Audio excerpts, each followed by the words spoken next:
How to fix verification code not received on Android. The first things first is we'll have to clear cache and cookies with our Messages Google app. To do that, just simply go to your phone settings and then go to apps. Just simply search it. Now tap on apps.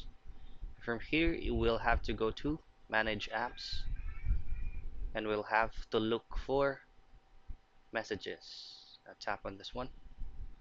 Now from here, you just have to go to storage and you'll have just to tap on clear data, and once you have cleared all data, the next thing you do is to clear cache on the same page. Now once you've done that and you're still not receiving the code, all you have to do is to make sure that you are using the updated version of the Messages Google. So to do so, go to your Play Store and then just simply search for messages, scroll down and look for Google Messages, and from here you'll be able to see, or you'll be able to know if your Google Messages needs an updating, because there will be a visible button there that says update.